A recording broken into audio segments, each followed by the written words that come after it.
அனைவருக்கும் வணக்கம். செய்தி வாசிப்பாளர் சாஸ்ருதி ஸ்ரீ. இயற்கையோடு ஆடிப்பாடி இன்புற்று மகிழ எம் குழந்தைகளை கல்வி சுற்றுலாவுக்கு அழைத்து சென்றோம். மழலையர் வகுப்பு குழந்தைகளை சேலம் மாவட்டத்தில் உள்ள குருவம்பட்டி உயிரியல் பூங்காவிற்கு அழைத்து சென்றோம். விதவிதமான பறவைகள், விலங்குகள், பாம்புகள், தண்ணீர் வாழ் உயிரினங்கள் இவற்றையெல்லாம் கண்டு களித்தனர். 1 முதல் 3ஆம் வகுப்பு குழந்தைகளை சேலம் மாவட்டத்தில் உள்ள மேட்டூர் அணைக்கு அழைத்து செல்லப்பட்டனர். அங்கு மேட்டூர் அணையின் நீர்மட்டத்தை பார்த்து ரசித்தனர்.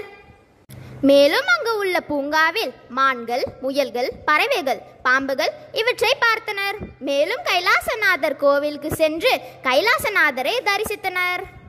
4 மற்றும் 5ஆம் வகுப்பு குழந்தைகளை கேரளாவில் உள்ள ஃபேண்டசி பார்க், மீன்கள் அரங்காட்சியம், பாம்பு பண்ணை இவற்றுக்கெல்லாம் அழைத்து செல்லப்பட்டனர்.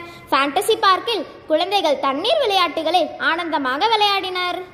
இந்த வார விளையாட்டு செய்திகள்: 14 வயதுக்கு உட்பட்ட மாணவர்கள் பிரிவில் வலைப்பட்டியில் உள்ள அரசு மேல்நிலைப் பள்ளியில் நடைபெற்ற கையுந்து போட்டியில் நமது பள்ளி மாணவர்கள் முதலிடத்தை பெற்றனர். 14 வயதுக்கு உட்பட்ட மாணவிகள் பிரிவில் புதன் சந்தையில் உள்ள சக்தி மேல்நிலைப் பள்ளியில் நடைபெற்ற எரிபந்து போட்டியில் நமது பள்ளி மாணவிகள் 3ஆம் இடத்தை பெற்றனர். வெற்றி பெற்ற மாணவர்களுக்கு பள்ளி நிறுவனர்களும் முதல்வரும் ஆசிரியர்களும் வாழ்த்துக்களை தெரிவித்தனர். வரும் 22/9/25 திங்கள் முதல் பருவ தேர்வானது நடைபெற உள்ள நிலையில் மாணவர்களுக்கு திருப்புதல் தேர்வானது தற்போது நடைபெற்று கொண்டிருக்கிறது. மாணவர்கள் தெளிவுடனும் ஆர்வத்துடனும் படித்து கொண்டுள்ளனர். நன்றி.